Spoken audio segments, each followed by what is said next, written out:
Okay, that's taken care of. Now I'm going to talk to you about barrack support and waiting to class up. If you missed out on the video about duty sections, that will be in the description and you can watch that. So if you have any questions, watch that first before you go asking, because it takes a lot of time for me to answer questions, and if I get a repeat question that I've already answered in a video, it's very frustrating because I've already answered that, and it's hard when you could just watch the video and probably get your answer. Okay, I'm sorry to be rude, I'm sorry, it's just hard, okay? I ended that video with, well, I'm talking about UI watches, but I started off also talking about waiting to class up and which rates wait the longest to class up. Go to the other video if you want to see that, because I'm not going to repeat it, because then people that have been watching and paying attention are going to be bored because they're going to hear it all over again. And I don't want to do that to them, okay? So go see that other video if you have questions. So, if you're waiting to class up, you need to be doing something. And your job when you get to A school is to go to school. That is your job. So, if you're not in school, you need to be doing something, and they call that barracks support. Barrack support. Barracks support? Barrack support. I don't know where the S goes. I know it goes in front of support, but I don't know if there's one on the end of barracks.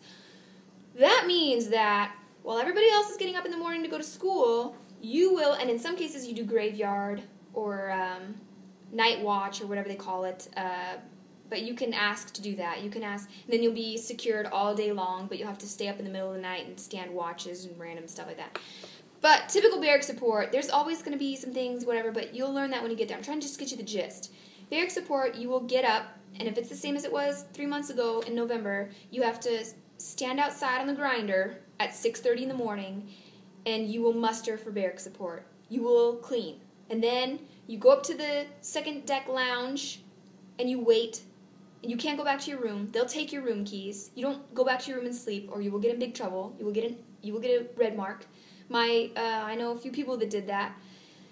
But you basically have to be available for duty, anything. You will stand watches on barrack support, even if it's not your duty day, because when you're on barrack support, you belong to them also. So if it's duty section 1 day, when I was there, they used to try to make it so only duty section 1 would stand watches. But if you're barrack support and the watch is within the barrack support time, which is 6:30 until maybe 14, maybe 14:30, 15 if they were being jerks, you would be liable to stand a watch then, even if it wasn't your duty section day. If that confuses you, go watch the video about duty sections that I just did previously.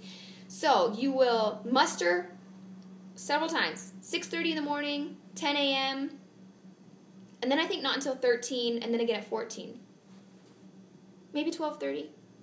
I don't know. Maybe only 4 times. But you have to sit around and wait. And they took away the right to have they took away the privilege to have your cell phones during barrack support. So you seriously just go sit in the second deck lounge, which is a lounge on the second deck, which means floor, decks, first deck, second deck, third deck, first floor, second floor, third floor. On the second deck lounge, there would be a TV, and you would all the people on barrack support would just sit there and wait, and it sucked. I hated barrack support. But when I was there, I had my cell phone, and I wasn't on barrack support for very long because I got a job, and I'll tell you guys about that. And then you'll watch a movie that you've probably seen 1,000 times if you've been on barrack support for a while, which those that are having to wait to class up for a long time will probably see the same movies over and over and over again. And then they'll call it on the 1MC, which is the intercom, and they'll say, barrack support muster on the barrack support muster on the grinder. I repeat, barrack support muster on the grinder. And then everyone will be like, okay, time to go muster again. So then you'll go back to the grinder. They'll take roll again, which is what that means to muster. And then sometimes you clean and sometimes you don't. Sometimes there's little projects, like if the MTIs, and the MTIs are, like I said, are the petty officers in charge of the barracks. They stand behind the desk. They'll have you, like, rake the volleyball court outside or walk around and do a FOD walk down. But you pick up garbage outside of your whole barracks. You just do random things. Okay, that's barrack support. That's what you will do every day until you class up. So if it's your duty day and you're on barrack support, you will have barrack support from 06:30 until about 14 or so. They'll let you go have lunch, but you better get up and eat breakfast before 6:30, because if you go to breakfast after 6:30 muster and you're caught, you're in big trouble. I went to breakfast because I didn't want to get up at 5:30 to eat breakfast to go. I would like crawl out of bed and look like this at 6:30 muster and then sneak off to go eat breakfast. But don't do that. So you're not supposed to do that. But I did that. Don't do that. But then they'll let you go have lunch and stuff like that. But you'll have barrack support all day long, and if it's your duty day, then at 15, you have to basically stay in your uniform still, because then you'll have duty that night, and you might have to stand watch and clean also. So you're just going to be standing watch and cleaning the whole entire day if it's your duty day, which sucks. Barrack support just sucks because it kind of mimics what you do during your duty section day, and you're doing it all day long. But here are some options. You can go on a working party. Now, a working party is maybe a group of, if they need 3 people or 10 people, you can sign up for a working party, and then at the barrack support muster at 6:30 in the morning, while everyone's standing on the grinder, in their formed up outside, and formed up means you're in nice straight rows, people on their working party will go to their working party. Like there's a working party at the museum, and you just basically go to the museum while everyone else is staying at the barracks on barrack support. You'll go to the museum, and it's kind of fun, actually. You get to, sometimes you just lounge out, chill out, joke around. Sometimes you sweep, like different working parties are different. There's a ton of different working parties for different things, and you can choose to volunteer for a working party if you want to. Otherwise, you'll just stay on barrack support. Then there's an option that you can get a job or whatever as a yeoman. So the yeomans are waiting to class up also, but instead of being on barrack support, they're doing a job like being a yeoman, and they stand behind the desk. So they don't report until 7:15, I don't think, but I don't know for sure. But they're not done until 15:30, and they stand behind the desk all day and help with the paperwork, help people sign their SDRs, and basically they're just the paper pushers for the barracks, and they're right under the MTIs helping them do everything. And it's good. It's a good position to be in because the MTIs get to know who you are. So if you have a situation, like, they're more liable to help you. I don't like to say that, but it's true. If they start to know who you are, you'll get into foxtrot more easily, especially if you're squared away and you don't have any. They're not going to let you in if you have red marks in your SDR, even if you are a yeoman. But if you're a yeoman and you're squared away, you don't have any red marks, you can work your way into like foxtrot easier. But the problem is everyone hates the yeomans because the yeomans almost always, for some reason, are bitches. They don't have to be, but they kind of have to be, because they have to be pushy, because people, all the little E1, E2, E3s running around that just got out of boot camp are kind of, and so the yeomans behind the desk are frustrated because they have a ton of people like doing all this, and then these people are like, they're bitches, and then these people are like, oh my gosh, they're like saying the same thing over and over, and if they would just listen the first time, like, it's frustrating on both ends. So I understand that, but you could be a yeoman, so you won't stand barrack support, but they need a yeoman in the morning, and they need a yeoman in the evening, so, or even over the night. So what could happen is you could have a night job, right? So while everyone else is in barrack support in the daytime and they're done at 14, you will be free that entire day. That will be your liberty time. You will be free to do whatever you want. Sleep in, go to the next, go off base. If you've got the right to go off base yet, like not when you first get there. I think after you have to be phase 2. No, you could be phase 1, but you have to be in air. Anyway, whatever. You will have liberty all day long, and then at 15, you will start your job, and then you're done at like 22, 23. That's what I did. I said, you barrack support, I hate you, and I became the night watch bill coordinator. There's yeomans, there's night watch bill coordinators, there's barrack support leaders. You could be the one in charge of everyone on barrack support. That means you have to get their watches organized. Well, there's a person that helps with that, but you have to you have a lot of responsibility, and people are going to hate you. And you have to be prepared for that. You have to be able to be a leader and to not be sensitive, to be firm, fair, consistent. You have to have really good qualities. A lot of them didn't, which is frustrating, in order to be a barrack support leader. But there's different jobs that you can get so that you don't have to be on barrack support. So my job as the night watch bill coordinator was I had to take whoever was standing watch the next day for whatever duty section, and I would have to type it up and then get people to initial that they had a watch. They had to know that they were going to stand a watch tomorrow, and in order for them to be like, I didn't know I had watch, that is all avoided because they will have to initial that they know they have a watch the following day on this watch bill that I used to finalize and print up and make people sign. That's what I did. My days off were my days off were Friday and Saturday. I had to work on Sunday because I had to get the watch book prepared for Monday. But I had Friday and Saturday off. So it kind of was crappy because I had the night job, so everyone else that had Barracks support all day had night liberty. They were all together, having fun, going to the port side. I'll talk about that too. And they could go anywhere they liked together. But then there's me. Very few people had night jobs or even night classes. I even ended up having night classes. So I stayed on day liberty for a long time, and I was always doing something in the night. It helps you save money, though, because you're not out shopping and doing things. But those are different things that you can do while you're waiting to class up. Now, as long as I'm on as long as I'm on the topic of jobs, like yeoman or night watch boat coordinator or barrack support leader, there are duty section leaders. And if you go back, I wish I would have talked about that in the other video because then it would have been categorized, but now I'm jumping back to duty sections and that's in the other video. But forgive me, I'm unorganized. I don't write things down. I only wrote down duty section, port side, performing units, which I still need to talk about, and night class.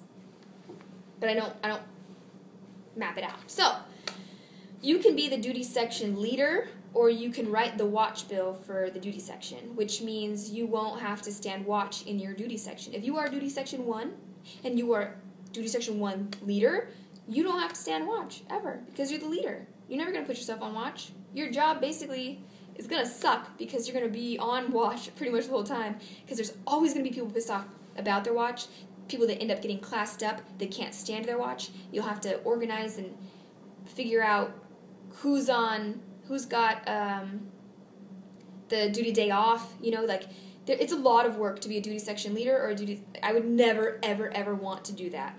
Some people did, but it looked like it took a toll on them and they were all pretty miserable afterwards. Some of them handled it okay, but some of them it was really awful to see people that were nice turn into very mean people after they were the duty section leader. It happened. But you can take on that responsibility if you like. So that's all about barrack support, waiting to class up. And once you do class up, you're not on barrack support anymore at all. Your job then is to go to school. It's not barrack support. But you still have duty section days. So if you had class all day long and it's your duty day, you will have class all day long and then you will stand duty. Which really sucks because if you have a watch that's late at night and then you have to get up for PT early the next morning, they're ruthless. Some people cared, but some people were just ruthless. Like some people stood, like Carter. Carter had a watch from, I don't know what time, 22 to balls, which is 0000, which is midnight. She had to watch until midnight. She had a test the next morning, and she had to get up at like 4 o'clock in the morning. They gave no fucks about her at all.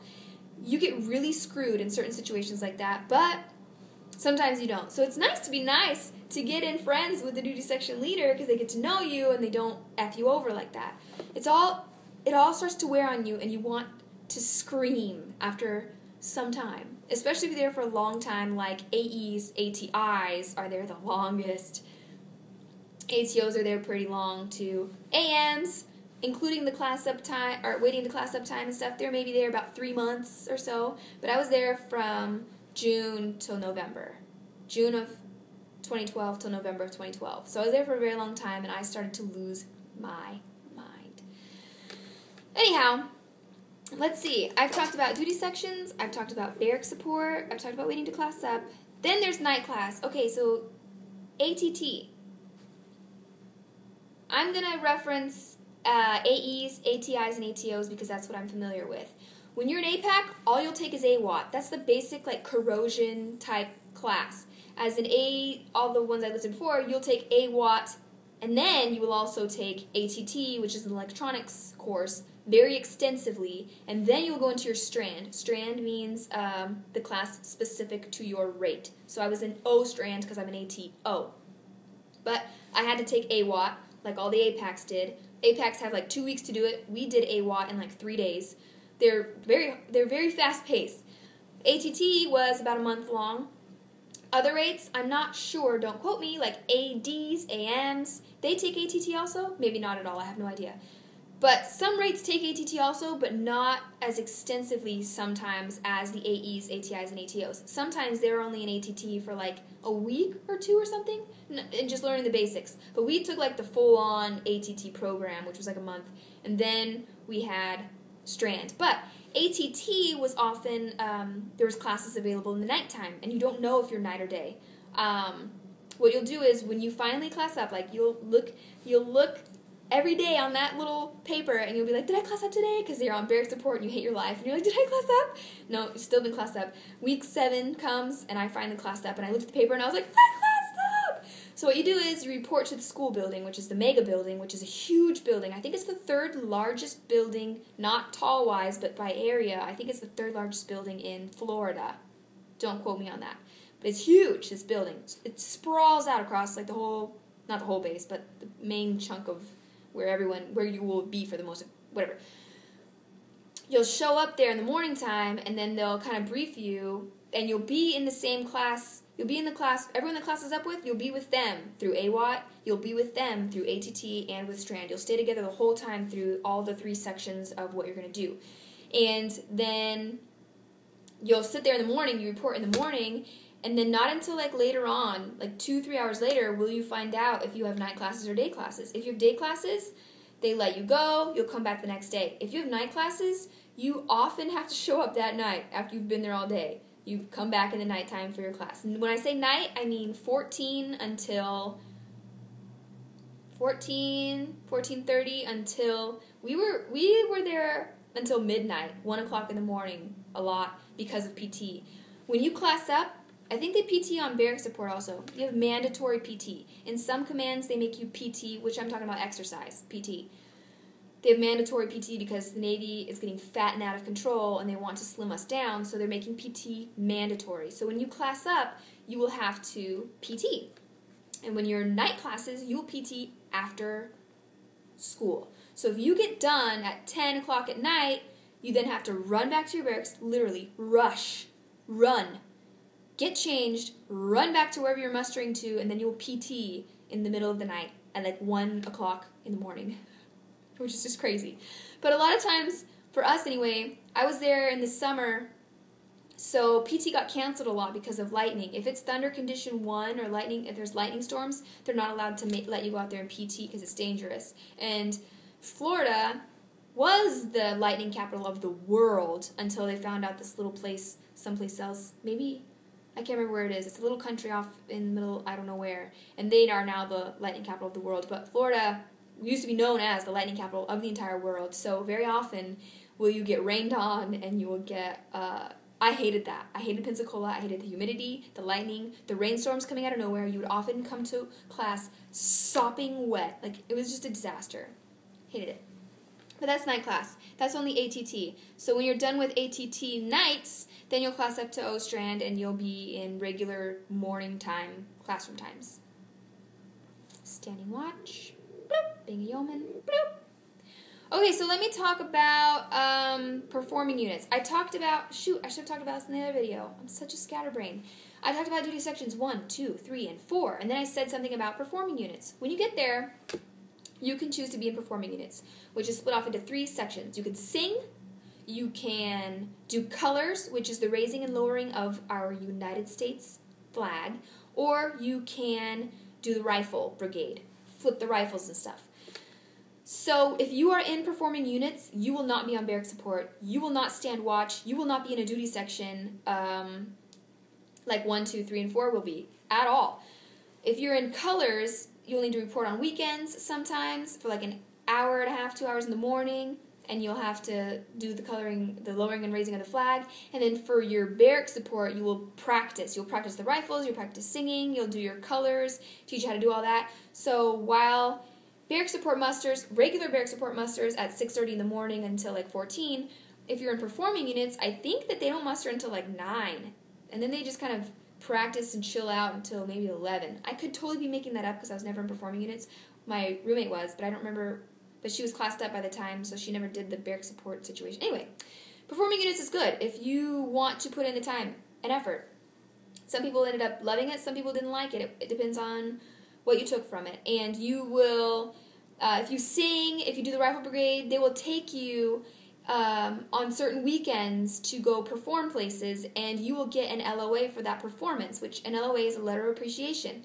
And you get that for volunteering also. Like when I volunteered in Pensacola, I got a bunch of LOAs that said, thank you for like selflessly giving your time to this situation for this cause and blah, blah, blah. And you will have like a stack of bragging letters, basically, LOAs, like printed on really nice paper so that it looks really good for your evals. Evals are needed to advance in the Navy, and if you have a really good set of evals, and you have a ton of LOAs in there, you look really good. So performing units helps you to get a lot of LOAs because they perform. You won't stand duty section, you won't be on barrack support, but it does take a lot of your time because you have to practice and you're doing colors in the evening or on the weekend sometimes and you're going off performing.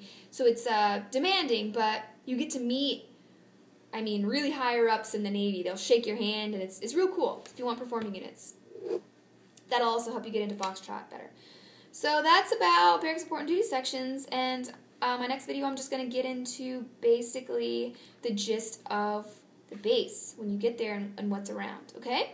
Explain what MWR is and all that stuff, and I'll do that in another video because this is 20 minutes long. All right? Bye!